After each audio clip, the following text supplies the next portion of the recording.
Alright, so last class में हमने जो किया था वो ये किया था कि हमने ये डायनामिक अरे की इम्प्लीमेंटेशन की थी।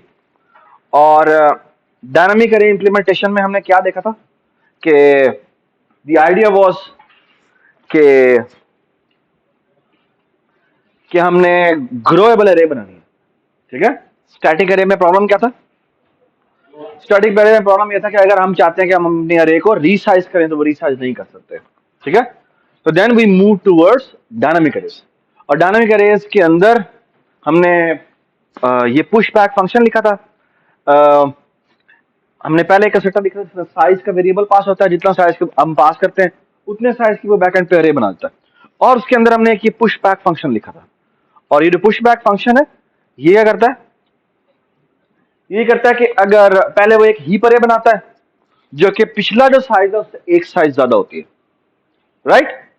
और फिर क्या होता है, पिछले वाली सारी जो है वो कॉपी करता है, कॉपी करके यहाँ पर उस प्रीवियस मेमोरी को पहले डिलीट करता है और फिर उसके अंदर ये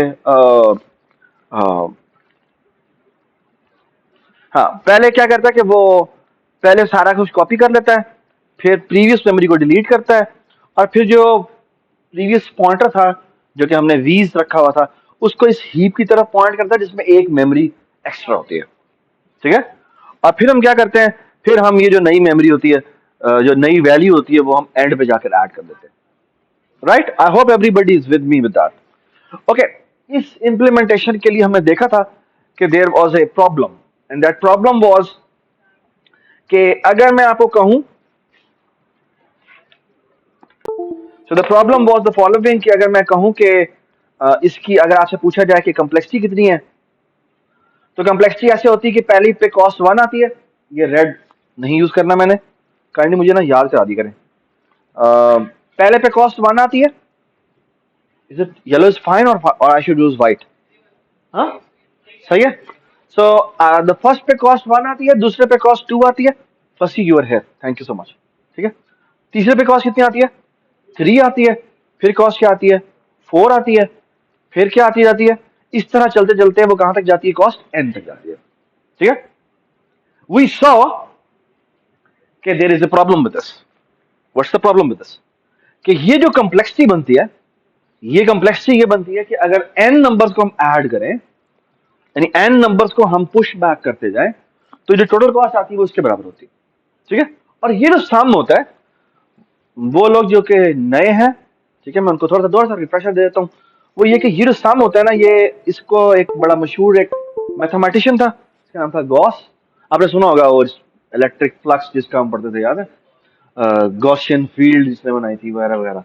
और भी बहुत सारे हैं वो, जो अगर आप लीनियर अलजेब्रा पढ़ रहे हैं तो Gauss elimination method, he was a genius. ठीक है, तो ही डिस्कवर्ड दिस आइडिया कि मैं 1 को n में ऐड करता हूँ और बाद में n से पिछली टर्म क्या होगी? n-1 होगी। ठीक है, तो 2 को n-1 में ऐड करेंगे, तो 1 को n में ऐड किया तो क्या आया? n+1 आया, है ना? 2 को जब n-1 में ऐड करेंगे तो क्या आएगा? वो भी n+1 ही आएगा। और बाद में 3 को जब ऐड करेंगे n-2 में तो क्या आएगा? वो भी n+1 ही आएगा।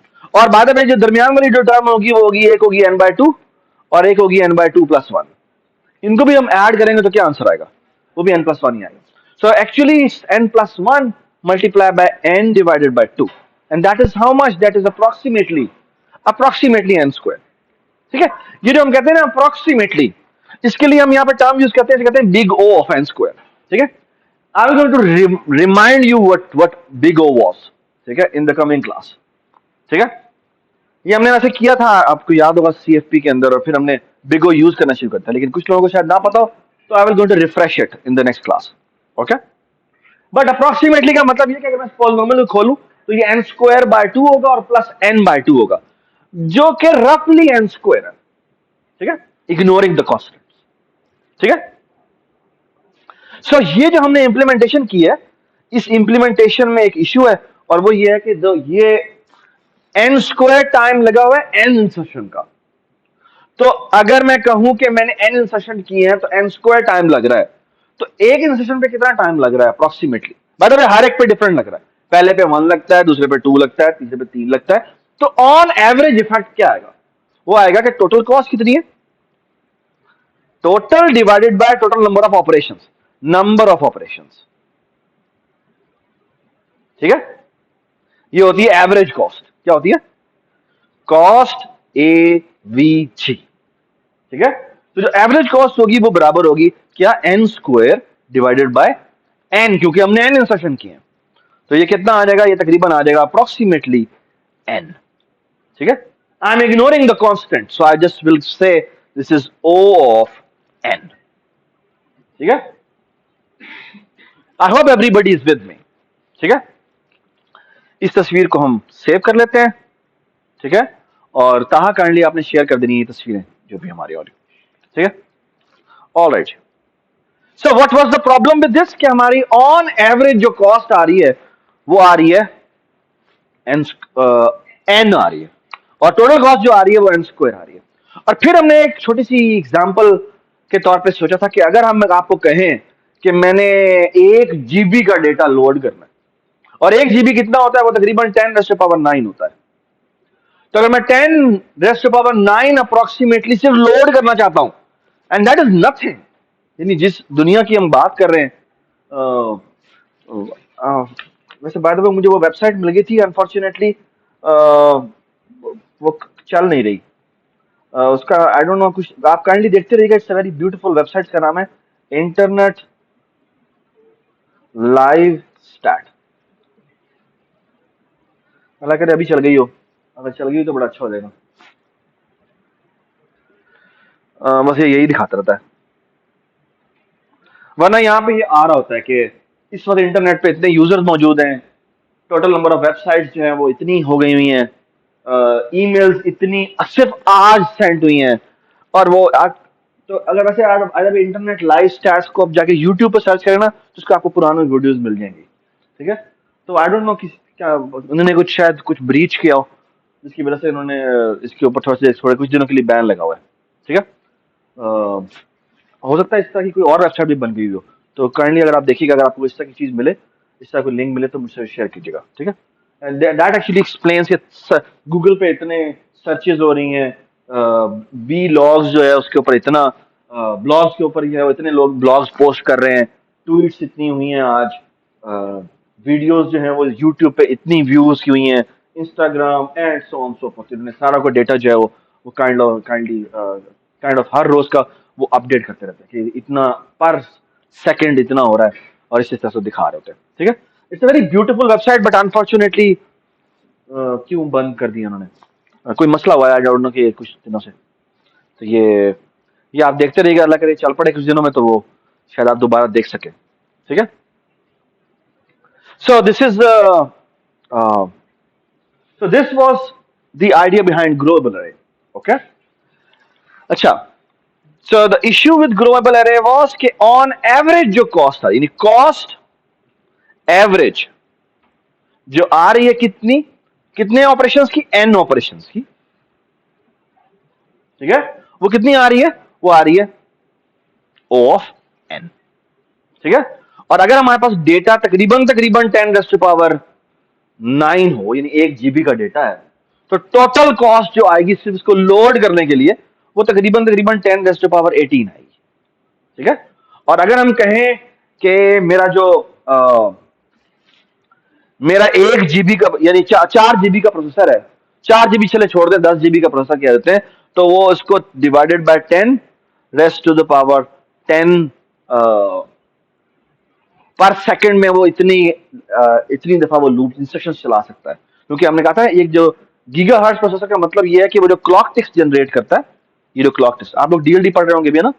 अभी आप लोग देखेंगे कि वो क्लॉक टिक्स का मतलब क्या होता है, किस तरह से ये हम जब ऐड सब्ट्रैक्ट वगैरह करते हैं, जितनी भी प्रोसेसर्स की जितने भी हमारे फंक्शनैलिटीज होती हैं, वो एक्चुअली इन सारी इन क्लॉक्स पे चल रही होती है, ठीक है। तो ये जो आपका प्रोसेसर के अंदर जो क्लॉक स्पीड है, actually that determines the speed of the processor, and that actually explains कि कितना जल्दी कोई भी इंस्ट्रक्शन एग्जीक्यूट होगी, ठीक है। तो अगर हम अज्यूम करें कि एक इंस्ट्रक्शन सिर्फ एक ही क्लॉक टिक लेती है, एक लूप की पूरी एग्जीक्यूशन जो है वो एक ही क्लॉक टिक में हो जाती है, तो तकरीबन इतने सेकंड लगेंगे, और इसको अगर मैं डिवाइडेड बाय 60 कर दूं तो ये मिनट में कन्वर्ट हो जाएगा, फिर दोबारा 60 कर दूं तो ये मिनट में, तो ये आवर में कन्वर्ट हो जाएगा, और डिवाइड बाय 24 कर दूं तो ये डेज में कन्वर्ट हो जाएगा। और ये कैलकुलेशन हमने लास्ट टाइम की थी, कितनी बनी थी? 468 तकरीबन नंबर ऑफ डेज बने थे, which is approximately 1.25 number of years to load only 1 GB data. That's insane. That's unacceptable. Okay? For all practical purposes, ये acceptable नहीं है, ठीक है? All right जी। फिर हमने क्या बात की थी? फिर हमने कहा था नहीं जी नहीं, ये implementation को हम क्या बेहतर कर सकते हैं? And the answer was yes, हम कर सकते हैं। And that was this idea. And the idea was the following, कि हम क्या करते हैं? हमने कहा था कि हम एक्चुअली क्या करेंगे, जो चेंजेस हमने की थी वो कुछ इस तरह की थी कि वहां पर हमने सिर्फ रखा हुआ था क्या, वीज और साइज रखा था। यहां में करते हैं कैपेसिटी का वेरिएबल साथ रख लेते हैं। देखिए छोटी सी चेंज है, और एक्चुअली जो ग्राउंड है वो मैथमेटिकल ग्राउंड है, ठीक है। और हम यहां क्या करते हैं, यहां पर कैपेसिटी का एक वेरिएबल रख लेते हैं, और आइडिया ये है कि हम हर दफा रीग्रो नहीं करेंगे, हर दफा रीग्रो नहीं करेंगे। और ये आइडिया बहुत सारे डेटा स्ट्रक्चर्स में हम देखेंगे। Okay, and the idea is कि हम क्या करते हैं कि हम पहले कैपेसिटी जो है, यहां पे मैं कैपेसिटी रख रहा हूं और यहां मैं साइज रख रहा हूं। ओके, शुरू में मेरी कैपेसिटी भी 1 होती है और साइज मेरा शुरू में 0 होता है, ठीक है। और हम जब इंसर्ट करने के लिए आते हैं तो हम इंसर्ट कर देते हैं, और इंसर्ट करने की कॉस्ट कितनी होती है, यहां पे मैं कॉस्ट लिख रहा हूं, तो कॉस्ट कितनी होगी, कॉस्ट भी 1 होगी, ठीक है। उसके बाद हम क्या करते हैं, कैपेसिटी को डबल कर देते हैं, और कैपेसिटी को डबल करने का यानी जब हम इंसर्ट करेंगे तो इंसर्ट करने के बाद साइज की वैल्यू 1 हो जाएगी, है ना। और फिर हम कैपेसिटी को कर दें, कैपेसिटी को हम ट्वाइस कर देंगे, यानी कैपेसिटी कितनी हो जाएगी, 2 हो जाएगी। ये बात समझना, ठीक है। और अब हम कॉपी करेंगे तो पिछली भी एक कॉपी करनी पड़ेगी क्योंकि रीग्रो हुई है, और जो कॉस्ट आएगी वो 2 आएगी, ठीक है। और अब हम क्या करते हैं, अगर तीसरा ऐड करने के लिए आते हैं तो कैपेसिटी को हम 4 कर देते हैं, क्योंकि हम साइज को कैपेसिटी को डबल कर जाते हैं। और हम कब डबल करते हैं, जब वो पूरी फिल हो जाती है, और बाद में उस वक्त हमारे साइज की वैल्यू कितनी होगी, 2 हो चुकी होगी, ठीक है, ठीक है।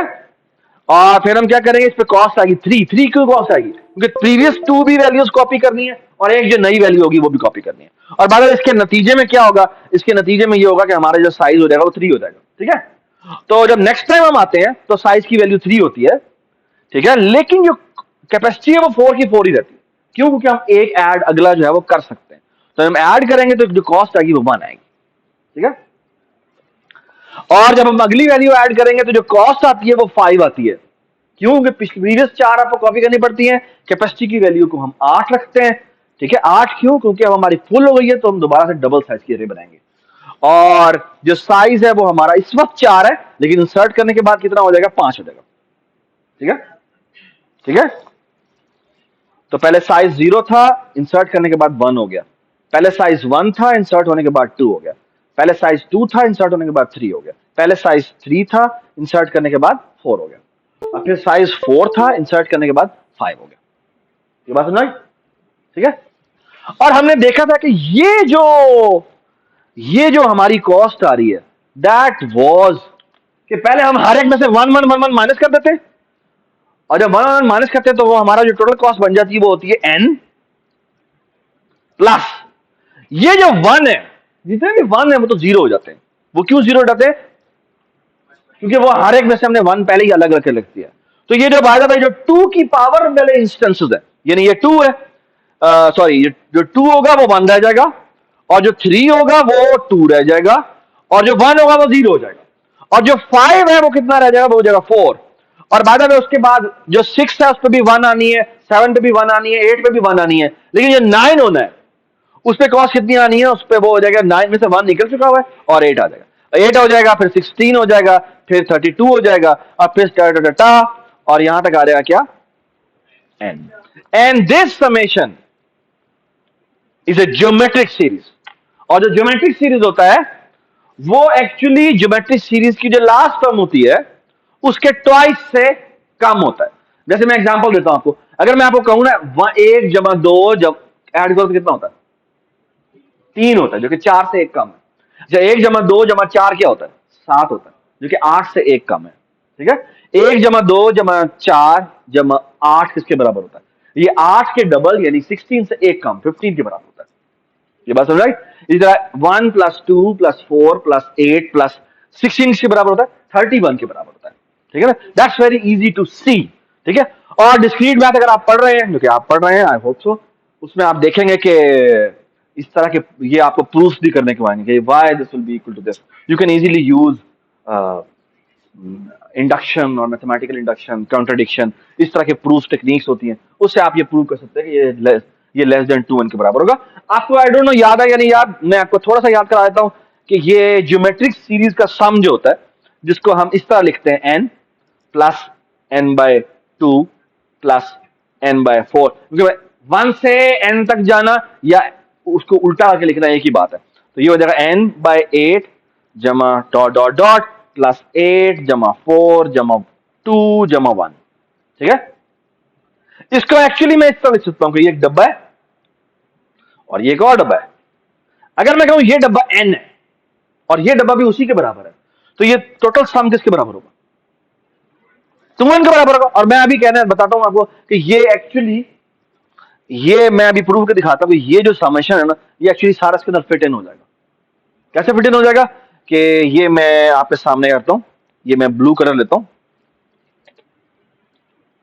ब्लू कलर लेता हूं, ये n है तो मैंने इसको फिल कर दिया, ठीक है जी। कितना बाकी पड़ा है आप बताएं, कितना बाकी पड़ा? अगर मैंने n फिल कर दिया तो n ही बाकी पड़ा हुआ है ना। और जो अगली टर्म है वो क्या है? n/2। बाद में अगर मैं अभी फिल नहीं, लेट्स से अगर मैंने फिल ना किया होता तो पहली टर्म क्या है? n है। और जो अब मेरे पास डब्बे पड़े हैं वो उसके ट्वाइस है, यानी 2n है, ठीक है। तो आप देखें अगली टर्म क्या है? n/2 है, और ये जो पड़ा हुआ है वो n/2 से ट्वाइस ज्यादा है, ठीक है। तो यानी ये क्या हो जाएगा? इसका हाफ फिल हो जाएगा। अब कितना बाकी बचा हुआ है? वो बचा हुआ है n/2, और अगली टर्म क्या है?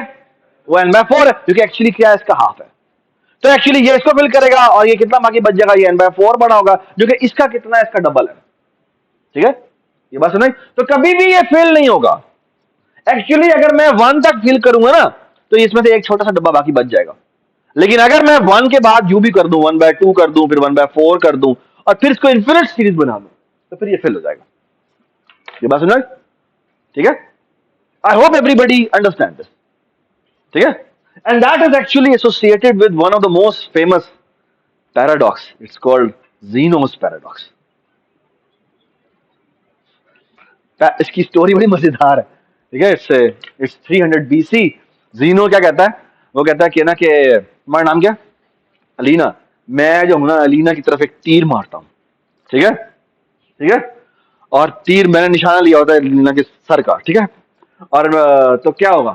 पहले अलीना और मेरे दरमियान में जो डिस्टेंस है, तीर पहले उसका हाफ डिस्टेंस तय करेगा, है ना। फिर क्या होगा? फिर उस डिस्टेंस जहां तक वो पहुंचा है और जो अलीना का जो सर है उसके दरमियान में फिर फिर वो उसका हाफ करेगा, फिर वो उसका हाफ डिस्टेंस कवर करेगा, फिर वो उसका हाफ डिस्टेंस कवर करेगा, है ना। वो उस तीर में और उसके सर में कहीं ना कहीं जो डिस्टेंस है वो तो होगा, है ना। फिर वो उसका हाफ कवर करेगा, फिर वो उसका हाफ कवर करेगा। तो क्या हुआ? वो कभी भी जो तीर है उसको नहीं लगेगा। तो अलीना को घबराने की जरूरत नहीं है ना। ये बात चेक करके पता करें नहीं करते। But I hope everybody understand. लेकिन रियलिटी में ऐसा नहीं होता। रियलिटी में इट एक्चुअली गेट्स हिट, ठीक है। So what's wrong with this argument? Okay, this was one of the most famous paradox जो कि ग्रीक के टाइम में रिप्रेजेंट हुआ था। उसने कहा था भाई कि बताएं इसमें क्या मसला? कोई मसला नहीं है।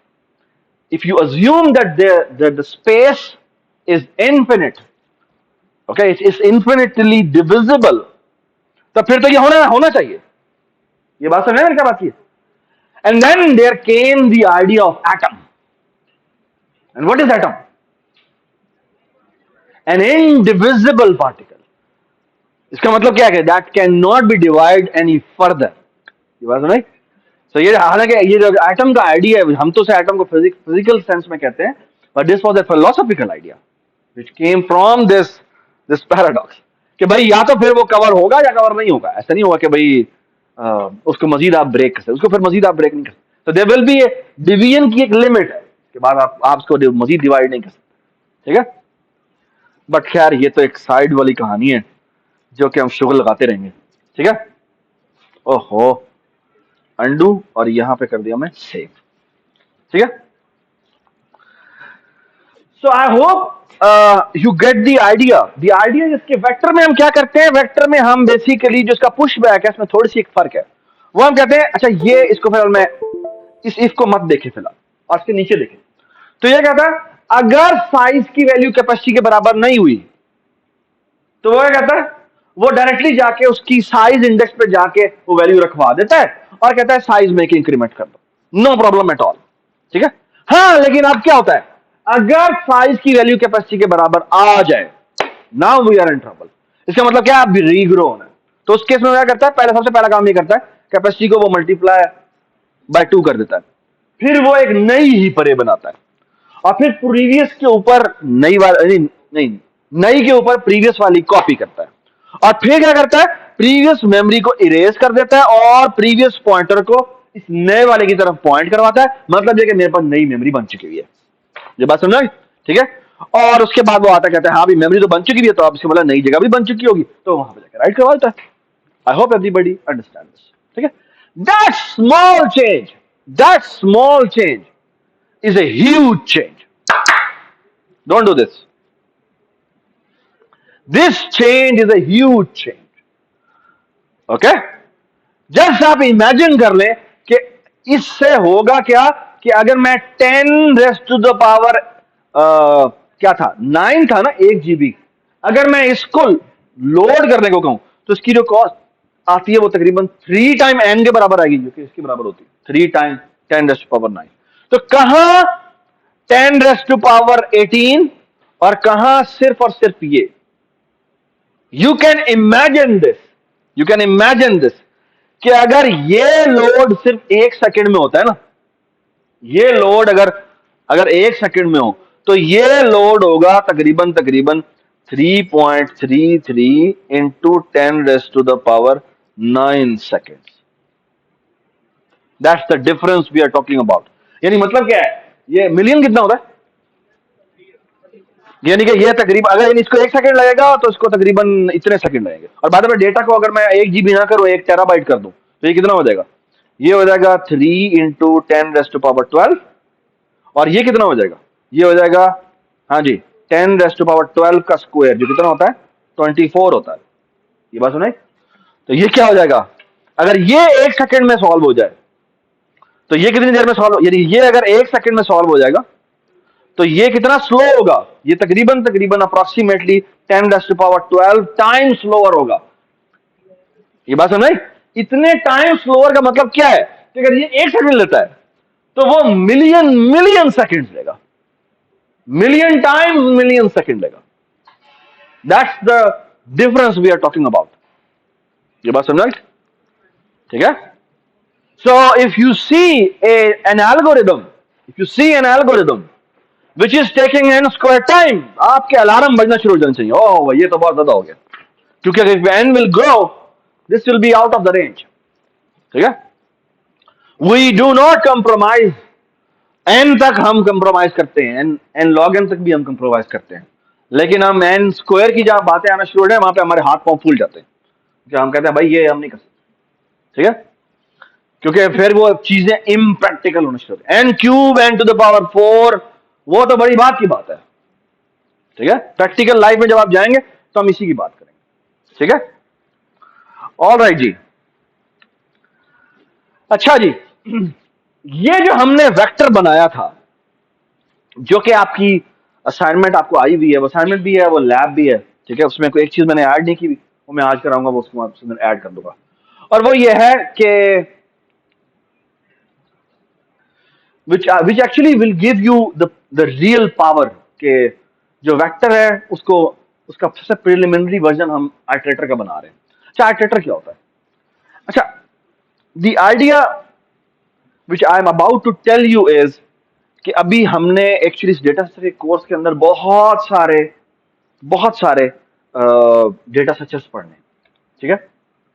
हम एक्चुअली जितने भी डेटा स्ट्रक्चर्स पढ़ेंगे उन डेटा स्ट्रक्चर्स में सिर्फ हमने डेटा से स्टोर नहीं करना, हमारा एक बहुत इंपॉर्टेंट काम यह है कि उस डेटा को स्टोर करने के बाद उसमें उसको सर्च करना है, उसमें आइटरेट करना है। आइटरेट करने का मतलब क्या है? लूप लगा के, सम काइंड ऑफ लूप लगा के उसके अंदर से गुजरना है, उस डेटा के अंदर से गुजरना is one of the most important part. ये बात समझ, ठीक है? तो सवाल ये है कि can we design a generalize strategy, can we design a generalize strategy जो कि काइंड ऑफ हमारे तमाम डेटा स्ट्रक्चर्स के ऊपर एक ऐसा सिंटेक्स प्रोवाइड करे, क्या प्रोवाइड करे? एक ऐसा सिंटेक्स प्रोवाइड करे कि वो हमें लगे यार सारे एक जैसे डेटा स्ट्रक्चर्स हैं, ये सारे एक जैसे तरीके से यूज होते हैं। ओके? और आपने पिछली क्लास में ऐसा देखा भी होगा, जब हमने STL पढ़ी थी, स्टैंडर्ड टेम्पलेट लाइब्रेरी पढ़ी थी, तो हम सारे डेटा स्ट्रक्चर्स जो हमने वहां पर पढ़े थे, जो कि आपने इस दफा बनाने हैं, उनके अंदर हम आइटरेट करते थे। तो हम आइटरेटर बनाते थे, उसको उसके बिगिन के बराबर करते थे, और हम क्या करते थे? हम चाहते थे कि बेसिकली कि हम प्लस प्लस करें तो वो नेक्स्ट वैल्यू पे आ जाए, फिर प्लस प्लस करें तो वो नेक्स्ट वैल्यू पे आता है, समथिंग लाइक दैट। ठीक है? So what I am about to unleash is the following, कि मैं I will going to give you a kind of the first easiest flavor of the iterator, जो कि अरे बेस्ड होगा, which will be very easy to implement। ठीक है? ज्यादा से ज्यादा उनकी जो लाइनें होंगी ना, वो एक एक दो दो लाइनों से ज्यादा की नहीं होंगी। तमाम फंक्शंस जो कि मैंने आपको दे देने, ठीक है, हम उनकी आपके सामने उनकी इंप्लीमेंटेशन लिखेंगे। ठीक है? पूरी इंप्लीमेंटेशन हम शुरू से लेकर एंड तक खुद ही लिखेंगे। ठीक है? और वी विल सी कि उनकी जरूरत क्यों है। ठीक है? All right. अच्छा, C++ के अंदर एक मैं छोटी सी बात आपको बता दूं, वो ये, फॉर एग्जाम्पल अगर आप यहां पे कोई क्लास बनाते हैं, इसका नाम रखते हैं A,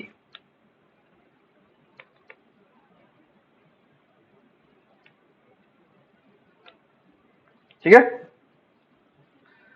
C++ के अंदर आपको इजाजत है कि आप एक क्लास के अंदर एक और क्लास भी बना सकते हैं। मतलब ये कि इसको मैं कह दूं क्लास सब A,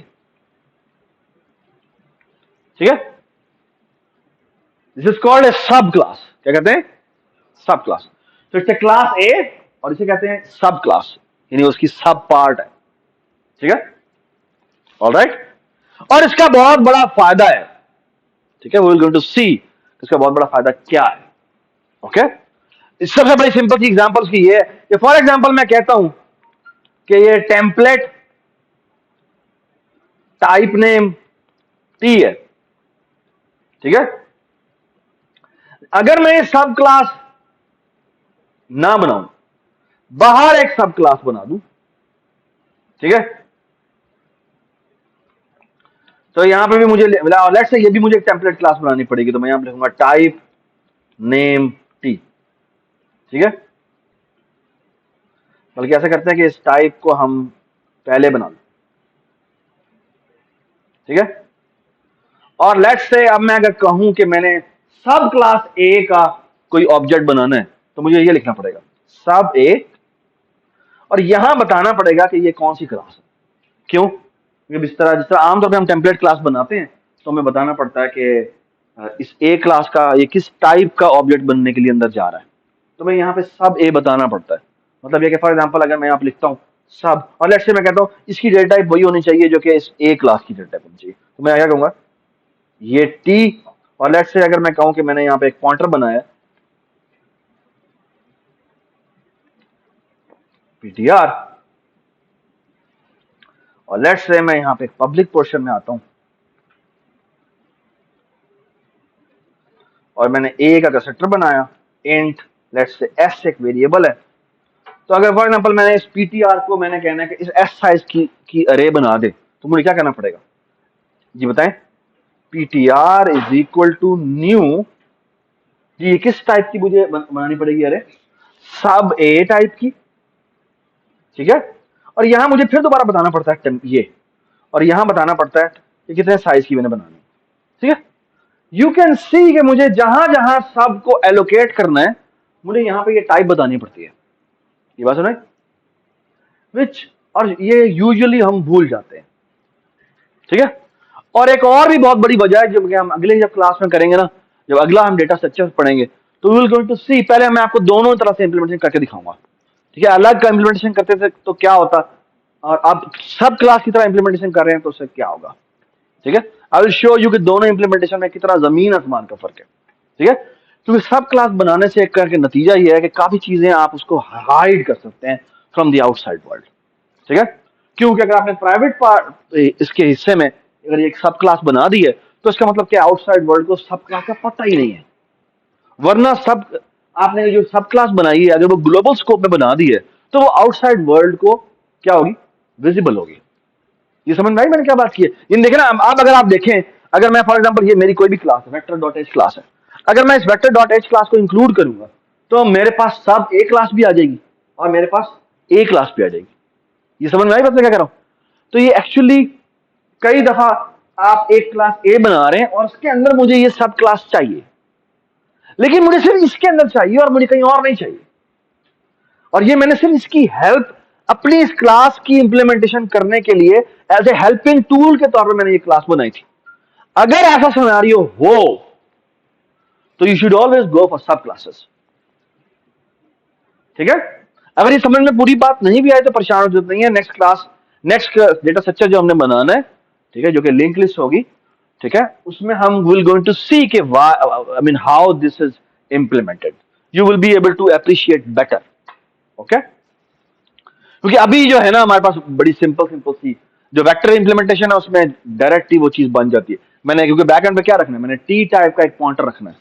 टी क्या है, टी मेरी जेनेरिक क्लास है। अगर टी इंटीजर है तो इंटीजर की अरे बनाएगा पीछे, और अगर डबल है तो डबल की अरे बना देगा। ये बात सुना।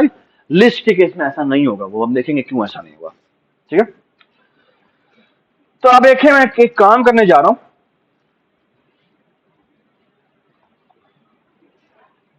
Look at this. मैं यहां गया हूं, इस पूरी इंप्लीमेंटेशन में मैं पब्लिक हिस्से में आया और यहां आके मैं एक और क्लास बना रहा हूं। इसका नाम रखते हैं क्लास, इसका नाम है आइटरेटर, ठीक है। पहली बात, अगर आप देखें, इस सब क्लास के ऊपर मैंने कोई टेम्पलेट नहीं लिखा। कुछ लिखा मैंने टेम्पलेट, जिसका एसेंशियली मतलब क्या है, अच्छा, लेकिन मैं बाय द वे इस टी को इसमें यूज कर सकता हूं। क्यों यूज कर सकता हूं, क्योंकि वो बनी जो थी वो स्कोप से पहले थी। ये बात समझना, ठीक है। So what I will going to do is, ये जो आर्टिटेटर है, आर्टिटेटर बड़ी मजेदार चीज होगी, ठीक है। अच्छा, मैं आपको बताता हूं उसका ओवरऑल आइडिया है क्या। मैं आपको थोड़ा सा एक एग्जांपल दिखाता हूं। Project,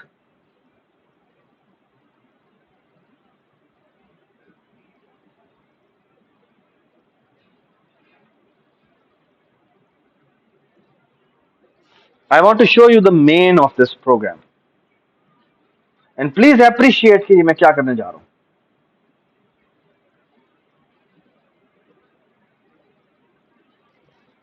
All right, look at this. So I will do something like this कि मेरा एक वेक्टर होगा, मैं कहूंगा लेट्स से इंटीजर का वेक्टर बनाओ, फिर मैं कहूंगा हाँ इसे पुश कर दो, तो ये करेगा, ये 1 पुश कर देता है, 2 पुश कर देता है, 3 पुश कर देता है। तो कहने बड़ी टेल मी पीछे कितने साइज की अरे बन चुकी होगी, 4 साइज की। क्यों 4 साइज की, क्योंकि वो डबलिंग टेक्निक से जा रहा है। अगर मैं यहाँ पे 5 एंट्रीज एंटर करा देता तो क्या होता, वो 8 साइज की अरे बनती। आई होप एवरीबडी अंडरस्टैंड दिस, ठीक है। क्योंकि वो डबल करता जा रहा होता है, वो तब डबल करता है जब वो फुल हो जाता है, जब फुल के बाहर इंसर्शन होती है तो वो डबल करता है, ठीक है। तो ये 4 साइज की अरे बनेगी, लेकिन साइज की वैल्यू जो होगी वो 3 होगी, कैपेसिटी की वैल्यू 4 होगी, ठीक है। अब मैं करते हैं, मैं कहता हूं dot vector dot gate size करेंगे तो ये क्या आउटपुट होगा, 3 आउटपुट होगा। इसके अंदर गेट साइज का एक फंक्शन होना चाहिए इसके अंदर, ठीक है। फिर हम कहते हैं साइज अंडरस्कोर टी, कुछ भी नहीं, एक अनसाइंड इंटीजर है, ठीक है। आई इज इक्वल टू 0, और हम कहते हैं ये और ये ऐसे करते हैं और यहां पे इसको इस तरह से इनिशियलाइज करवाते हैं, ठीक है। That's perfectly normal. ये बाय द वे इसका मतलब क्या है, मुझे क्या चीज ओवरलोड करनी पड़ेगी इस क्लास के अंदर, इस वेक्टर क्लास में क्या ओवरलोड करना पड़ेगा। एक तो गेट साइज है, ये तो मेरे पास है, ये मैंने लूप लगाया, इसका मतलब क्या है, मुझे क्या चीज ओवरलोड करनी है, मुझे ये वाला सबस्क्रिप्ट ऑपरेटर ओवरलोड करना है, ये वाला, क्योंकि मैं इस ऑब्जेक्ट के साथ ये वाली चीज इंडेक्स के तौर पे यूज कर रहा हूं, ठीक है। एंड टू रिमाइंड यू, अगर हमने किसी ऑब्जेक्ट के साथ ऑपरेटर्स को इनेबल करना हो तो हमें क्या करना पड़ता है, ऑपरेटर ओवरलोडिंग करनी पड़ती है। और सी प्लस प्लस में ऑपरेटर कुछ भी नहीं है, operator is nothing but it's a function, ठीक है। बस उसका नाम क्या होता है, उसका नाम होता है ऑपरेटर ब्रैकेट, ओके। और ये जो आपने यहां पास किया होता है वो एक्चुअली इसको एज ए आर्गुमेंट के तौर पर समझाता है, ठीक है। तो आपको याद होगा हमने जब वेक्टर की इंप्लीमेंटेशन की थी तो हमने ये बना दिया था, याद, ऑपरेटर दिस, और यहां में मैंने इंटीजर आई बना दिया था। और ये इंटीजर आई क्या, वो वही है जो कि हमने वहां पर उस लूप में इंडेक्स के तौर पर भेजा है, वो यहां आएगा, वो आएगा अच्छा हाँ जी, मैंने वीज रखा हुआ है उसके रिस्पेक्टिव आई वाली वैल्यू रिटर्न करवा दूंगा, ठीक है।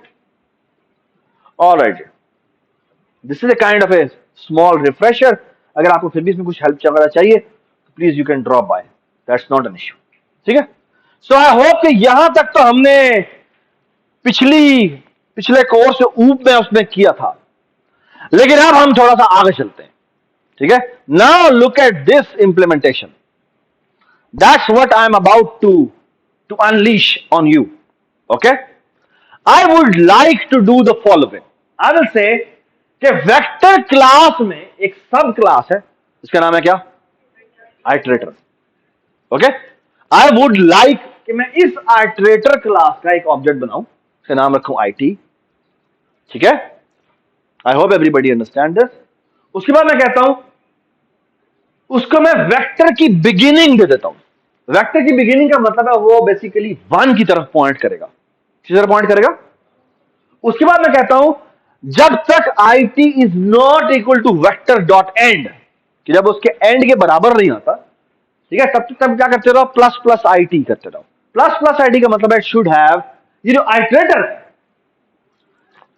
ठीक है, ये आइटरेटर पहली लोकेशन पे पॉइंट कर रहा था, तो ये लूप पूरा एग्जीक्यूट हो जाएगा तो उसे किस लोकेशन पे पॉइंट करना चाहिए, इसको दूसरी लोकेशन पे पॉइंट करना चाहिए। मतलब ये कि जब ये पूरा लूप चला लेगा, वापस जब आएगा तो पहले वो 1 की तरफ पॉइंट कर रहा था, फिर वो किसी तरफ पॉइंट करेगा, 2 की तरफ पॉइंट करेगा, फिर जब वो चलेगा तो उस तरफ पॉइंट करेगा, 3 की तरफ पॉइंट करेगा। I hope everybody is with me, okay. That's what we would like to implement. अभी हमने इंप्लीमेंट नहीं किया, ठीक है। मुझे सिर्फ ये बताएं, इस एक जो 2 लाइनें लिखी हुई है, 3 लाइनें लिखी हुई है, इसमें मुझे क्या क्या इंप्लीमेंट करने की जरूरत पड़ेगी, बता दे मुझे। ये बात क्या कह रही है कि मुझे एक सब क्लास बनानी है जिसका नाम क्या होना चाहिए, आइटरेटर, ओके। अगली बात,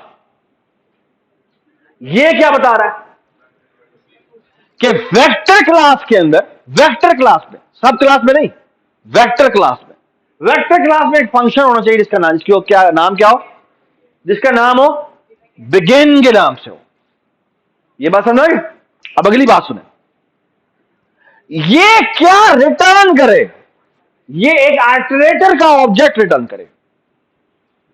क्यों, क्योंकि लेफ्ट साइड पे रिसीव करने के लिए कौन बैठा हुआ है, आइटरेटर बैठा हुआ है। I hope everybody understand this, ठीक है। और मुझे क्या इंप्लीमेंट करने की जरूरत है जी, ये आई होप सबको समझ में आ गया है कि बाद में इसका मतलब एक और भी बड़ी जरूरी बात, आपको यहां पर आइटरेटर रिटर्न करवाना है, ठीक है। एक आइटरेटर रिटर्न करवाना है और ये आइटरेटर यहां पे रिसीव हुआ है, ठीक है। डू यू अग्री कि यहां पे मुझे कॉपी सेक्टर चाहिए, किसका कॉपी सेक्टर चाहिए, हाँ, इसका आइटरेटर क्लास का चाहिए, ठीक है। क्यों, क्योंकि यहां पर जो ऑब्जेक्ट असाइनमेंट हो रही है वो आइटरेटर की ऑब्जेक्ट की हो रही है, ठीक है। बट हमें परेशान होने की जरूरत नहीं है। क्यों परेशान होने की जरूरत नहीं है, क्योंकि कॉपी का सेक्टर हमें तब चाहिए होता है जब हमने डिलीट करना हो, लेकिन आइटरेटर की रिस्पॉन्सिबिलिटी नहीं है कि उसने डिलीट करना है। तो इसका मतलब है हमें कॉपी सेक्टर की जरूरत नहीं है। डू यू एग्री कि हमें कॉपी सेक्टर की जरूरत नहीं है, क्यों, क्योंकि हमने डिलीट, आइटरेटर की तो डिलीट करना ही नहीं है, ठीक है। आइटरेटर का काम नहीं है कि वो डिलीट करे, क्योंकि आइटरेटर ने कभी भी न्यू से मेमोरी एलोकेट नहीं करनी। जो डिलीशन करनी है वो किसने करनी है, किसने करनी है, वो तो वेक्टर ने करनी है, तो वो वेक्टर का काम होगा, मेरा काम नहीं होगा। तो इसलिए मैं ऐसा कॉपी सेक्टर नहीं बनाऊंगा, जिसका मतलब है कि जो मेरी क्लास की, जब भी मैं कोई क्लास बनाता हूं उसमें कॉपी सेक्टर वैसे ही होता है, बाय डिफॉल्ट होता है। इक्वल टू ऑपरेटर भी बाय डिफॉल्ट होता है, ठीक है। इक्वल टू ऑपरेटर और कॉपी के सेक्टर दोनों के दोनों बाय डिफॉल्ट के अंदर होते हैं, तो हमें यहां पर इसको बनाने की जरूरत नहीं है। I hope everybody is with मी। क्यों? क्योंकि इसके थ्रू ना मैंने न्यू किया और ना ही मैं इसके थ्रू कभी डिलीट करूंगा, मतलब है कि इस क्लास के अंदर मैं कभी डिलीट नहीं करूंगा। ये बात समझना यार, ये ना कर यार, गलत बात, ठीक है। आगे सुने, ये क्या कह रहा है, वेक्टर डॉट एंड मुझे चाहिए जो एक आइटरेटर रिटर्न करे, लेफ्ट पे भी आइटरेटर है, और ये क्या कह रहा है, नॉट इक्वल टू ऑपरेटर। तो ये कौन सा ऑपरेटर मुझे ओवरलोड करना पड़ेगा, not equal to operator overload करना पड़ेगा किस क्लास में। ये एक मिनट रुकिएगा, ये ना इसकी यार इसकी वो स्किन चेंज नहीं होती, ये डार्क मोड हुआ है ना, इसको मैं लाइट मोड कर दूं। वाह, ये ज्यादा बेहतर नहीं है, इज इट बेटर?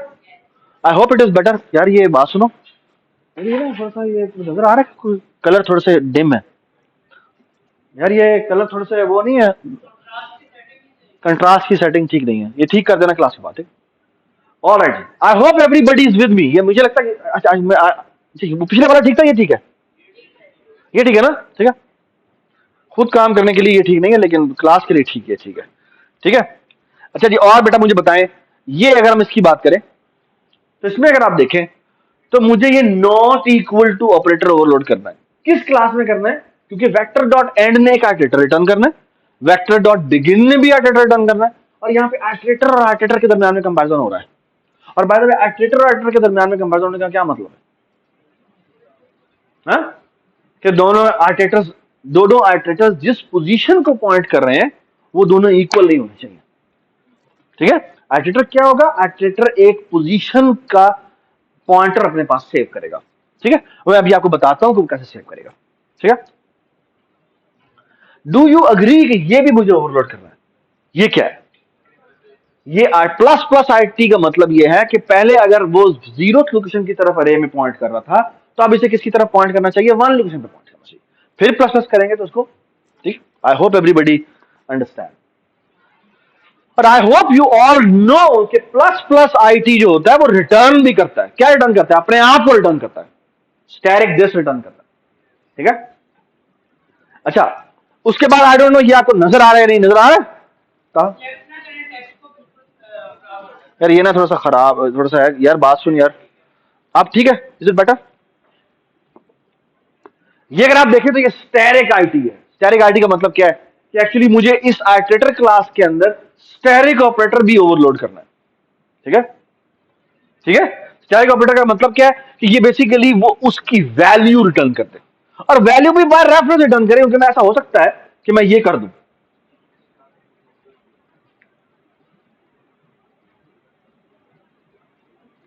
मैं यूं कर सकता हूं।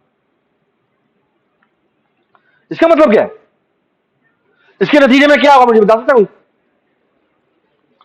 ये प्रीवियस वैल्यू उसकी रिटर्न करेगा, यदि करेगा तो वन ही आउटपुट करेगा, लेकिन उसके नतीजे में एक और काम भी होगा। वो क्या काम होगा कि अरे की एक्चुअल वैल्यू जो है वो चेंज हो जाएगी, वो क्या हो जाएगी, वो वन की जगह टू हो जाएगा। ये बात समझा, ठीक है। क्यों? क्योंकि उसने बेसिकली उस जो डेटा वहां पड़ा हुआ था उसका रेफरेंस रिटर्न किया हुआ, ठीक है। ये भी हम करते हैं आपके सामने,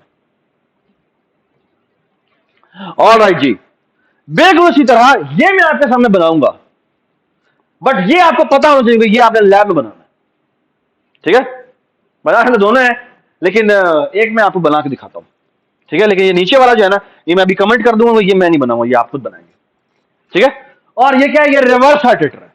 रिवर्स आर्टिटर का मतलब ये है कि अगर मैं आपसे कहूं ना आर बिगिन, आर बिगिन का मतलब है कि बिगिन का मतलब है पहली लोकेशन का एड्रेस, आर बिगिन का मतलब है आखिरी लोकेशन का एड्रेस। ये बात समझ, ठीक है। बाद में एंड का मतलब क्या होता है, एंड का मतलब है zeroth location, one location, second location, ठीक है। एंड होता है उससे अगले वाले का एड्रेस, मतलब ये कि अरे जहां खत्म हो रही है उससे अगली लोकेशन का address will be called the end of the अरे। ठीक है, that's how we will do to define, and that's how STL also defines it. ठीक है, तो रिवर्स इटरेटर में और इसमें फर्क सिर्फ ये होगा कि जब मैं इसको चलाऊंगा तो जो आउटपुट आएगी वो आएगी 3-2-1। 3-2-1 आएगी, गलत, क्या आएगी?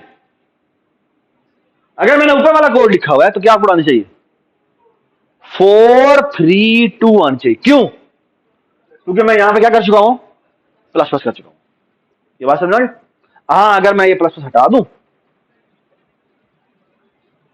अगर मैं ये प्लस प्लस हटा दूं, ठीक है, तो क्या आउटपुट आना चाहिए? ठीक है, तो यह आना चाहिए 3-2 और 1 आना चाहिए। ठीक है, और by the way should not be equal to r end. R end जो होगा वो क्या होगा? आर एंड कौन सी लोकेशन होगी? ये 0th लोकेशन है ना, क्योंकि वो इस ऑर्डर में आ रहा है। यहां पर प्लस प्लस आईटी का मतलब है कि रिवर्स डायरेक्शन में इससे चलना है। मतलब ये कि जो 0th लोकेशन है वो तो वैलिड लोकेशन है, लेकिन जो इससे पिछली लोकेशन है that is an invalid location. ये बात है, तो वो क्या होनी चाहिए? Think about it by yourself. ठीक है, उसके बाद there is a function which you want to implement, it's called pop. Pop का काम क्या है? पॉप का काम यह है कि जो आखिरी वैल्यू उसको रिमूव कर दे। ठीक है, आखिरी वैल्यू रिमूव का मतलब सिर्फ यही है, आपने साइज में डिक्रीमेंट कर देना। यानी अगली वैल्यू अगर आप दोबारा इंसर्ट करेंगे तो वो जो पिछला वाला जो आखिरी इंडेक्स था उसके ऊपर वो रिप्लेस हो जाएगा। ये बात समझ आई? ठीक है, उसके बाद एक है वेक्टर डॉट बिगिन, ये इसके शुरू में आ जाता है। ये इंसर्ट पोजीशन, इसका हमने नाम रखा है, कुछ भी हो सकता है। और वो कहता है let's say plus plus insert position का मतलब क्या है कि बेसिकली अगर वो पहली लोकेशन की तरफ पॉइंट कर रहा था तो अब वो दूसरी लोकेशन की तरफ पॉइंट करेगा। और अब मैं कहता हूं इंसर्ट पोजीशन 5, इसका मतलब पता क्या है? वो कह रहा है सेकंड लोकेशन के ऊपर 5 ऐड कर दो। तो पहले था 1 2 3, अब पड़ा होगा 1 5 2 3। ये बात समझ? That's what we want to do. उसके बाद क्या आएगा? इरेज पोजीशन, उसमें हम कह देते हैं दोबारा वेक्टर डॉट बिगिन असाइन कर दो। और अब मैं कहता हूं जी प्लस प्लस इरेज पोजीशन, और मैं कहता हूं इरेज कर दो। तो किसको इरेज कर देना चाहिए? 5 को इरेज कर देना चाहिए। ये बात समझ? तो दोबारा से आ जाएगा 1 2 3। ठीक है, तो ये हमने बनाना है। उसके बाद वो इरेज एंड कहता है, तो अब अगर वो हम कहते हैं कि जी इरेज एंड असाइन कर दो और माइनस माइनस कर दो, आई थिंक यहां पर माइनस माइनस नहीं सही है, माइनस माइनस कर दिया तो वो एक पीछे आ गया। तो पहले वो 1 2 3 3, तो वो एक्चुअली एंड का मतलब है कि वो 1 2 3 3 से भी आगे की तरफ पॉइंट कर रहा था। अब जब मैंने माइनस माइनस किया तो वो 3 पे आ गया। और अब जब मैं कहूंगा इरेज कर दो, कहां से लेकर कहां तक? बिगिन से लेकर एंड तक। और एंड को हम इंक्लूड नहीं करते। क्या नहीं करते? हमेशा जब भी हम इरेज कॉल करते हैं ना, उसमें अगर हमने 2 ऑपरेटर दे दिए तो आखिरी को हम इंक्लूड नहीं करते। ये पाइथन में भी होता है। पाइथन में अक्सर आपने देखा होगा, आई डोंट नो आपका, अब अगर आप थोड़े से बड़े हो गए तो मेरे ख्याल में पाइथन वगैरह यूज भी करेंगे, और हम कुछ डेटा साइंस के प्रॉब्लम भी करेंगे इस कोर्स के अंदर। ठीक है, उसमें आपको दिखाएंगे कि जो ये नमपाई और इतने भी हैं उसमें यूजुअली होता ही है कि जो आखिरी इंडेक्स होता है वो हम बताते हैं, वो हम इंक्लूड नहीं करते। तो ये क्योंकि ये इरेज इंडेक्स है, आखिरी वाले की तरफ पॉइंट कर रहा है और हमने इरेज करने को कहा, तो ये 1 2 ये हमने कहा है 1 से लेकर 3 तक डिलीट कर दो, नॉट इंक्लूडिंग 3। तो एक्चुअली जो इसके रिजल्ट में हमारे पास वेक्टर बचेगा उसमें से 3 बच जाएगा। तो अब अगर मैं इसे प्रिंट करने को कहूंगा तो आंसर जो आएगा वो सिर्फ एक ही वैल्यू आनी चाहिए और वो 3 आनी चाहिए। ये बात समझ आई? ठीक है, तो ये मेन हमने चलाना है। ठीक है, so this is the assignment जो कि आपने जो उसका आखिरी पार्ट है वो ये कि ये चलना चाहिए। ठीक है, ये बात समझ आई? काइंडली आप सारे के सारे हैकर रैंक पर अकाउंट बना लें। ठीक है, हम बेसिकली जितनी भी असाइनमेंट्स होंगी वो हैकर रैंक पर चेक करेंगे। ठीक है, हैकर रैंक के ऊपर आपने अकाउंट बना लेना है, और यूनिवर्सिटी का अकाउंट जो है वो कोशिश करें वो यूज करें। देख लीजिएगा यूनिवर्सिटी अकाउंट यूज हो जाता नहीं, और फिर हम आपके सारी असाइनमेंट्स और आपके सारे मार्क्स जो होंगे आप सबमिट कराएंगे, आपको आपके मार्क्स मिल जाएंगे। ठीक है, तो इसके सारे टेस्ट केसेस हमने पीछे रखे हुए होंगे। अगर ये सारे आपके फंक्शन ठीक चलते हैं तो आपको पूरे नंबर मिल जाएंगे। जो केस केस गलत हो रहा होगा वो फौरन सारा बताता जाएगा कि आपका ये टेस्ट केस ठीक है, ये गलत है, इसलिए आपके इतने नंबर है। ठीक है, तो आपकी तमाम असाइनमेंट्स, मिड टर्म और फाइनल एग्जाम और सारे के सारी चीजें जो होंगी ना वो एवेलुएट जो होंगी वो हैकर रैंक होंगी। ठीक है, hacker rank leet code, hacker rank leet code. ठीक है, अभी जो आपको लीड कोड के प्रॉब्लम दी है वो आपको टेस्ट करने के लिए दी है, लेकिन फिर हम सबमिशन आपकी जो है वो हैकर रैंक बनेंगे। ठीक है, ठीक है जी, आई होप सबको समझ में आ गई है। अब हमें क्या करना चाहिए जी, what should be discuss now जी? हाँ हाँ, टाइम 15 मिनट है। ठीक है जी, चलें जी, थोड़ा जल्दी जल्दी काम करते हैं और ये बनाते हैं। नहीं, अगली क्लास 12:15 शुरू होती है, 2:15 शुरू होती है। ठीक है, हाँ, तो हमारे पास टाइम है। ठीक है चलें जी, आई विल ट्राई कि 15 मिनट में खत्म हो जाए। ठीक है, चलो जी, मुझे आप दे रहे हैं, मैंने थोड़ा सा इंप्लीमेंटेशन की हुई है आपके सामने, काइंडली मुझे हेल्प करते जाए, हम वो सारा कुछ बनाते जाते हैं। ठीक है, ये वेक्टर है, इसमें हमने ये डेटा, ये मैंने थोड़ी सी इसको डेफिनेशन दी थी, ये चैट जीपीटी से मैंने लिखवाया। ठीक है, और उसकी से प्रोटोटाइप बनवाई थी ताकि हम इसके ऊपर खुद फिल कर सकें। ठीक है, तो इसलिए इसका नाम उसको डेटा रखा है। तो आई होप सबको किसी को इशू नहीं है। यहाँ पे वो नल पॉइंटर कर देता है, साइज को वो 0 से इनिशियलाइज कर देता है, और कैपेसिटी को भी 0 से इनिशियलाइज करता है। ठीक है, आई डोंट, अच्छा, आई प्रेफर कि एक कंस्ट्रक्टर इसमें और भी होना चाहिए। कौन सा होना चाहिए? ठीक है, कंट्रोल सी, जिसके अंदर साइज भेजा जाए। ठीक है, तो यहां पे हम क्या कर देंगे बेटा, बताएं? यहां पे इंटीजर साइज भेज देंगे, यहां पर साइज और कैपेसिटी दोनों को हम इसके बराबर कर देंगे। ठीक है, और यहां पर हमें क्या करना चाहिए बेटा? डेटा इज इक्वल टू क्या करें बेटा? न्यू टी, कितने साइज का बनाए बेटा? टी नाम रखा था ना हमने, ऊपर टी रखा, तो कितने साइज की हमने बनानी चाहिए, बता दे बेटा? S size. ठीक है, और इस केस में होना भी ये चाहिए, जब मैंने कह दिया कितने साइज के एरे बनाओ, तो I know what is the capacity. ठीक है, तो इतने साइज बना दे। ठीक है, इस तरह एक हमारा ये है, इसमें क्या होना चाहिए? अगर वो कह रहा है मुझे इस वेक्टर की डुप्लीकेट कॉपी बना दो, तो क्या होना चाहिए, बताएं मुझे? इस वेक्टर की डुप्लीकेट कॉपी बना दो, क्या होना चाहिए, बता दें यार। हाँ, तो मैं करूंगा, मैंने कैपेसिटी और साइज तो बराबर कर दिया, लेकिन मुझे data is equal to new T करना पड़ेगा। कितना कितना कितना टी करना पड़ेगा? जो अदर की डॉट, हाँ, डॉट कैपेसिटी होगी। ठीक है, लेकिन जो मैं कॉपी करूंगा वो कितने कॉपी करूंगा? वो साइज ऑफ द कॉपी। तो यहाँ पे फॉर लूप लगाएंगे, for integer i is equal to 0, i is less than जी, क्या हो जाएगा? Other dot size i plus plus. तो यहाँ क्या होना चाहिए बताएं काइंडली? जिसको नजर नहीं आ रहा ना, तुम्हें नजर आ रहा है या प्रॉमिस नजर आ रहा है?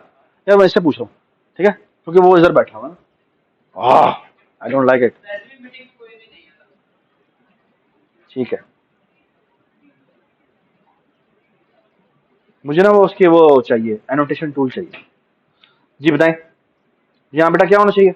यहाँ होना चाहिए डेटा, यहाँ क्या होना चाहिए बेटा? आई इज इक्वल टू क्या होना चाहिए? अदर डॉट डेटा की I S value. I hope everybody understand. हाँ, यही है ना, अदर है, अदर ही नाम है।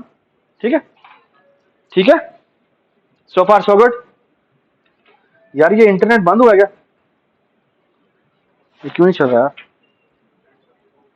नहीं चल रहा? ठीक है, यही होना चाहिए, और तो कुछ नहीं होना चाहिए। ठीक है, अच्छा इधर आ जाइए, ऑपरेटर इक्वल टू में क्या होना चाहिए? ऑपरेटर इक्वल टू में क्या होना चाहिए? कल मैंने बताया था, इफ, हाँ जी बताएं, if this is double equal to क्या? Address of other. अगर ऐसा है तो क्या कर दे? रिटर्न कर दे कि क्या? Asterisk this. I hope everybody understand this. यानी अगर मैं कहता हूं ए इज इक्वल टू ए, तो इसमें कुछ भी कॉपिंग नहीं होनी चाहिए, इसका फर्क भी कुछ नहीं है। ठीक है, हाँ, अगर ऐसा नहीं है तो पहला हमें काम करना पड़ेगा। क्या काम करना पड़ेगा बताएं मुझे? डिलीट क्या बेटा? This arrow data.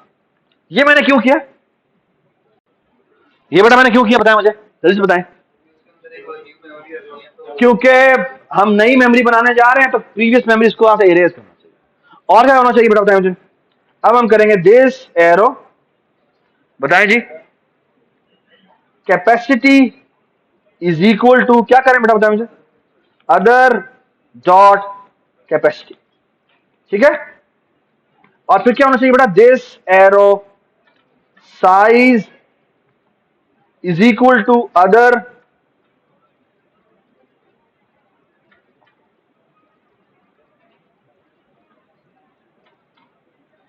Control alt shift H. यहां क्या होना चाहिए, अदर डॉट क्या होना चाहिए, साइज। ठीक है, उसके बाद क्या करना चाहिए बेटा, हाँ, साइज का लूप चलाना चाहिए। और अब हम करेंगे क्या जी बताएं, फॉर लूप। एक्चुअली तो यही लूप कॉपी नहीं होना चाहिए, है ना, यही होना चाहिए ना। और अगर आप ये देखें तो आपको एहसास होना चाहिए कि ये एक्चुअली एक अलग फंक्शन होना चाहिए, है ना, क्योंकि ये काम यहां पे भी हो रहा है वहां पे भी हो रहा है। गुड प्रोग्रामिंग प्रैक्टिस की ये पार्ट यहां पे नजर ही ना आए, एक फंक्शन और इसमें एक कॉपिंग हो जाए। ठीक है, तो मैं यहां पे ये लिख रहा हूं लेकिन आप यहां पे ये नहीं लिखें। ठीक है, because I wanted to teach you this. जी, ये पुश बैक हमने वैसे ही लिखा हुआ है जैसे पहले लिखा हुआ था। द ओनली डिफरेंस इज के कैपेसिटी की वैल्यू 0 है तो वो पहले कैपेसिटी की वैल्यू 1 करता है। ठीक है, और फिर कैपेसिटी की वैल्यू मल्टीप्लाई इक्वल टू 2 कर देता है। I hope everybody understand. Capacity की वैल्यू शुरू में अगर 0 थी तो उसको 1 खुद करना पड़ेगा। क्यों, क्योंकि उसको मल्टीप्लाई बाय 2 करेंगे तो क्या आएगा, 0 ही रहेगा। ठीक है, तो वो ये केस हमारा बनाना जरूरी है। ठीक है, उसके बाद क्या करता है वो कॉपी ये यूज कर लेता है। आपने अगर कॉपी स्टैंडर्ड लाइब्रेरी का यूज करना है तो ये यूज कर लें, वरना यहाँ पे क्या आएगा आप बता सकते हैं आप,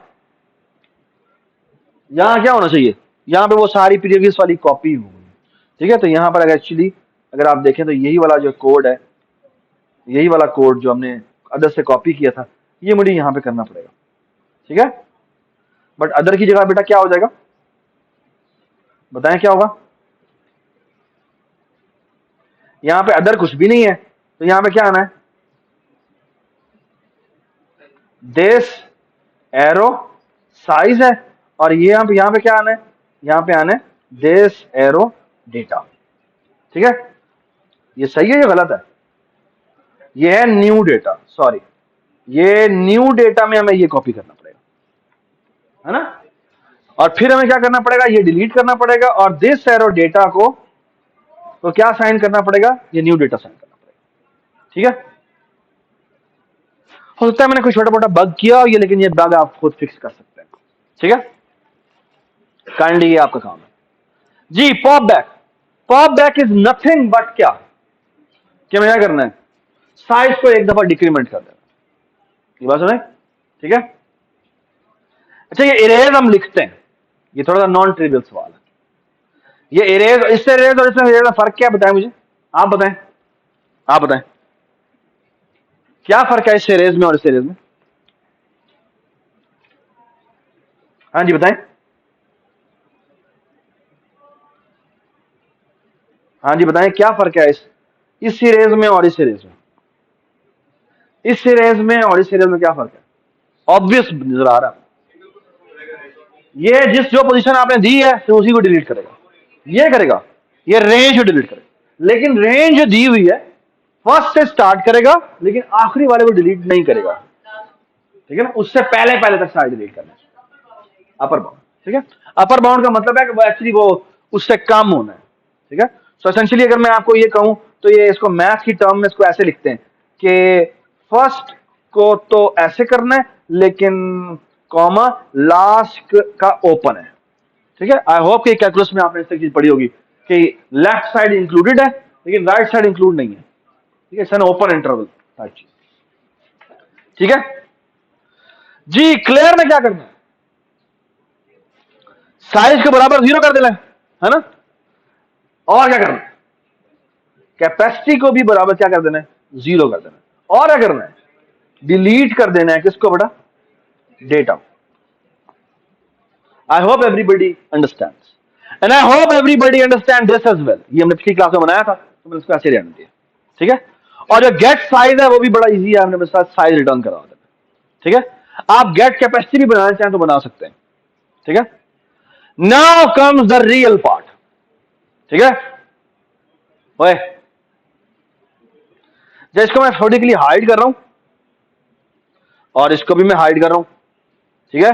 but before that let me tell you कि हमने बिगिन भी बनाना है, आर्टिलेटर बिगिन भी बनाना है और आर्टिलेटर एंड भी बनाना है, और इस तरह से आर बिगिन भी बनाना है और आर एंड भी बनाना है।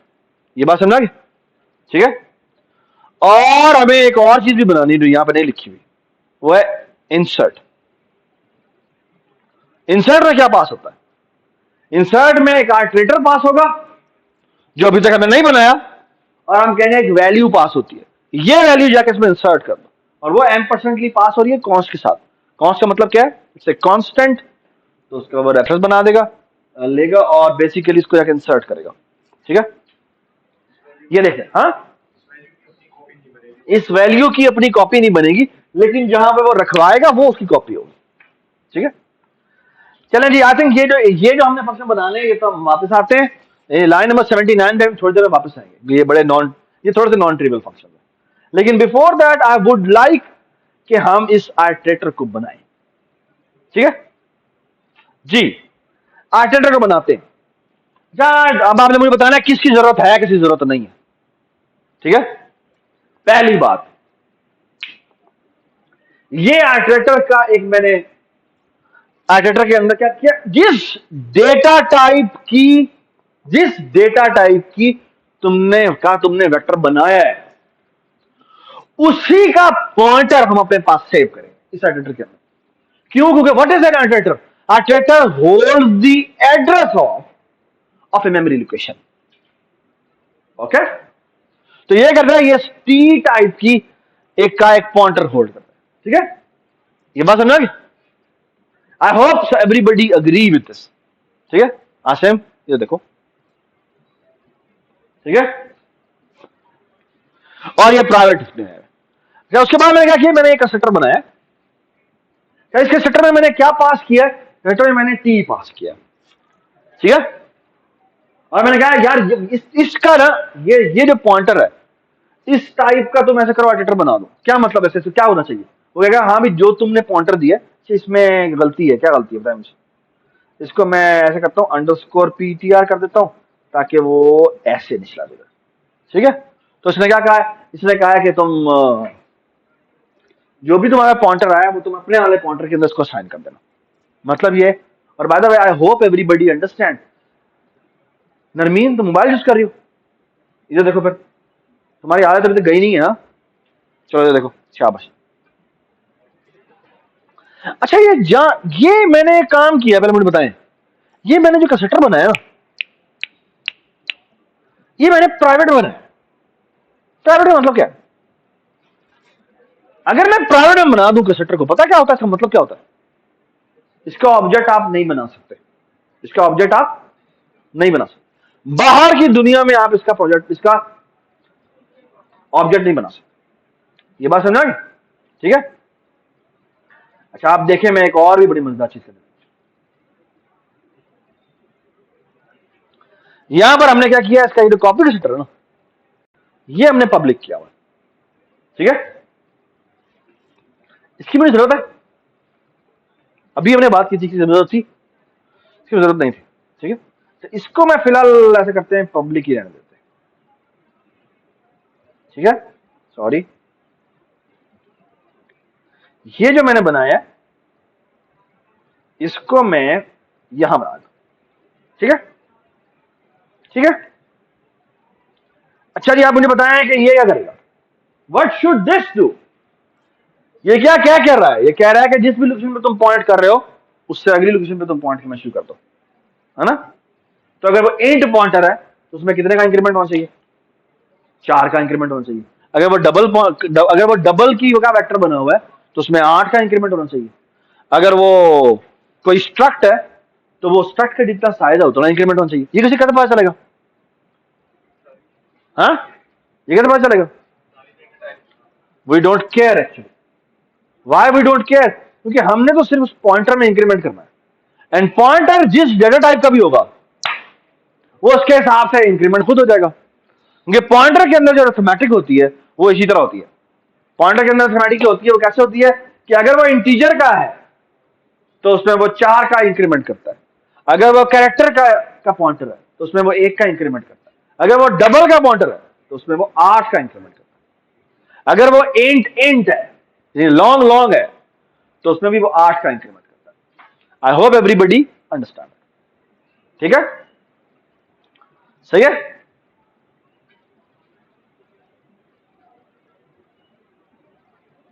So far so good, everybody is with me? जी, इसमें और इसमें अच्छा बाद में एक और काम भी करना है मुझे, सिर्फ प्लस प्लस ये है बाद में प्री इंक्रीमेंट, क्योंकि इसमें कोई पैरामीटर पास नहीं होती। प्री इंक्रीमेंट होता है उसके अंदर हमें एक और काम भी करना पड़ता है। क्या करना पड़ता है, हमने रिटर्न भी करवाना होता है। रिटर्न करवाना होता है स्टैटिक दिस, ठीक है, यदि वही आर्टिटर साथ रिटर्न भी करवा दो, ठीक है, और वही आर्टिटर कौन सा है, वो है दिस, तो दिस का ऑब्जेक्ट रिटर्न करवाना, और ऑब्जेक्ट का मतलब क्या है, मुझे उसको डी रेफरेंस करना पड़ेगा। ठीक है, अब एक और बात बताएं, ये है पोस्ट इंक्रीमेंट। पोस्ट इंक्रीमेंट का मतलब होता है कि तुमने उस आर्टिटर की एक डुप्लीकेट कॉपी बनानी है। मतलब मुझे क्या करना पड़ेगा बताएं, मुझे एक और आर्टिटर बनाना पड़ेगा जिसका नाम होगा टेम्प। इसको इनिशियलाइज क्या होगा बताएं जी, इसको इनिशियलाइज होगा दिस। ठीक है, ठीक है, जिसका मतलब क्या है कि टेम्प वाले आर्टिटर के अंदर जो पीटीआर पड़ा हुआ है और जो दिस वाले के अंदर पीटीआर पड़ा हुआ है, दोनों के अंदर सेम एड्रेस आ जाएगा। ये बात समझ आ गई? ठीक है, मैं आपको दोबारा बता देता हूं। स्केप, ओह, मतलब कहने का ये है कि अगर, ओ यार क्या हो गया, यहां है ना, ये है ना, मतलब ये कि ये आपका ऑब्जेक्ट है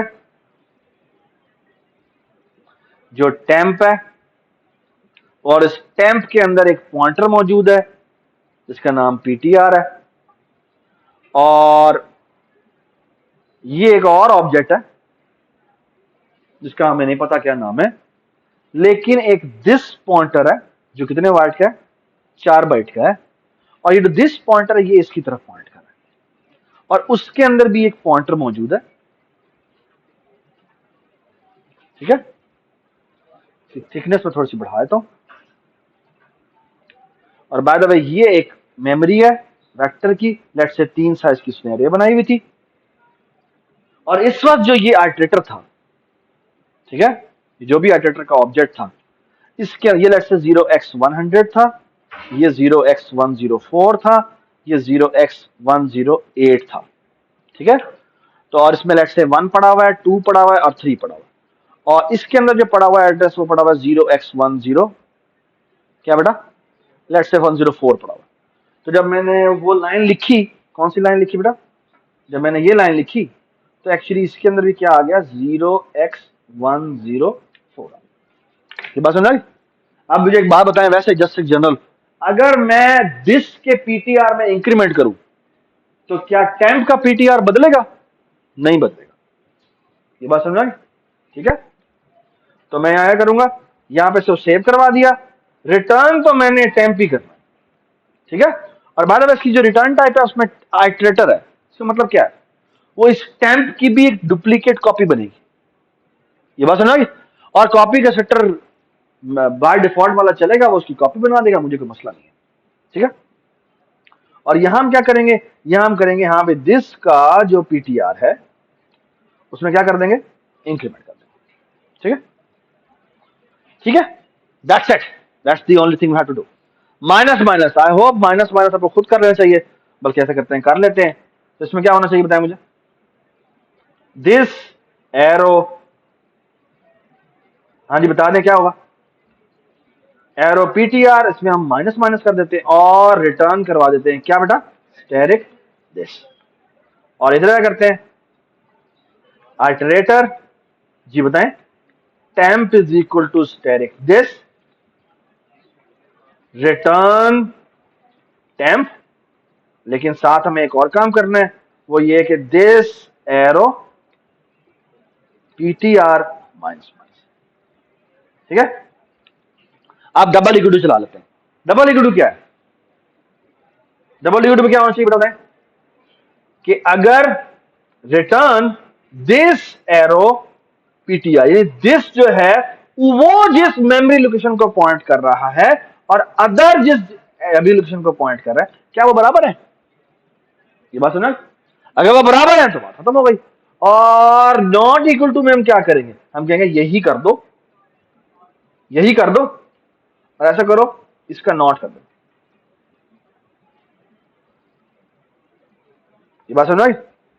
और स्टैटिक दिस क्या करता है? स्टैटिक कुछ भी नहीं करता। रिटर्न क्या करते बेटा बताया मुझे?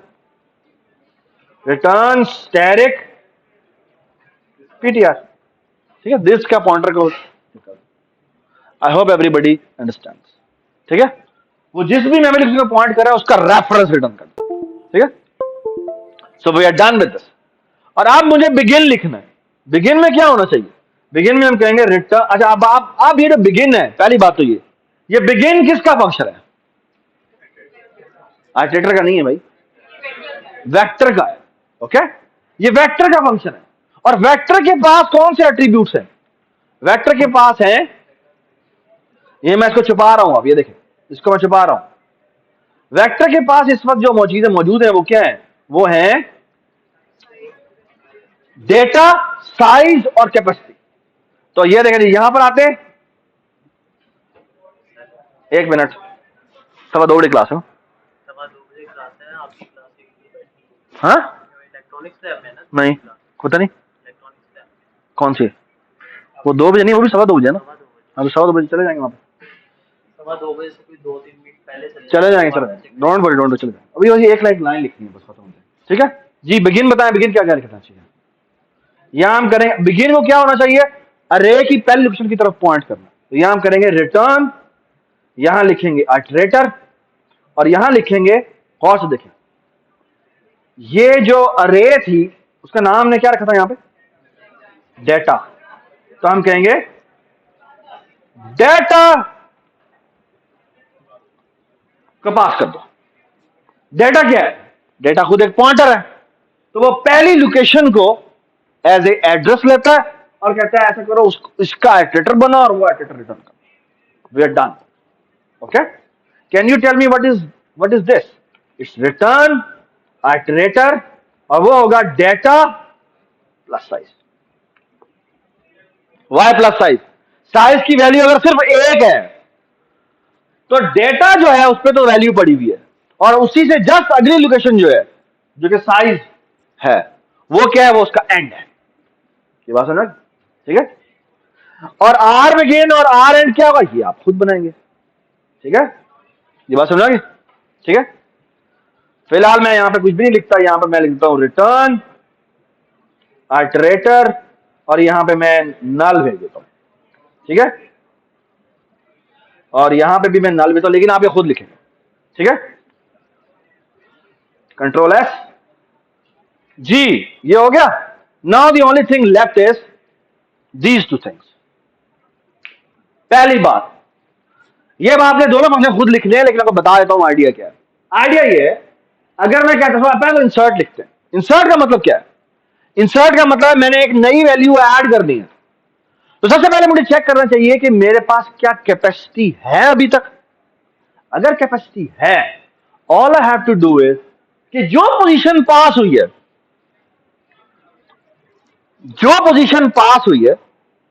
कैसे करेंगे? Think about it. उससे आगे जितनी भी वैल्यूज पड़ी है उनको हमने आगे आगे आगे आगे शिफ्ट करना है। कैसे करेंगे? Think about it. ठीक है, इरेज में क्या करेंगे? इरेज में जो भी तुमने एडिटर दिया हुआ है उससे आपको कैलकुलेट करना चाहिए कि आप किस इंडेक्स के बारे में बात कर रहे हैं। ठीक है, बाय द वे, अगर इरेज आए कि वो एंड से आगे, मतलब क्या है? फिर तो कुछ भी रीड नहीं करना। ठीक है, लेकिन अगर एंड से पीछे है तो मुझे क्या करना है? मुझे एंड से पहले पहले वाली जितनी भी वैल्यूज है उनको एक पीछे शिफ्ट करना है। ये बात समझ? और साइज में जाके क्या करना है? एक डिक्रीमेंट करना है। ये कैसे करना है? This involves very nice pointers के की manipulation. You have to think about it. ठीक है, तो ये 3 फंक्शन है जो कि आपने आराम से करने हैं, ये आप करें। ठीक है, और इस केस में क्या होगा? इस केस में हमें देखना पड़ेगा फर्स्ट और लास्ट के। बाय द वे, फर्स्ट और लास्ट में कितना डिफरेंस है, अगर आप माइनस कर देना तो ये आपको क्या बता देगा। अगर दो पॉइंटर्स के दरमियान में कितना फासला है आपने निकालना है ना, आप उन दोनों को माइनस करें। माइनस करके पता क्या पता लगता है, ये आप करिएगा।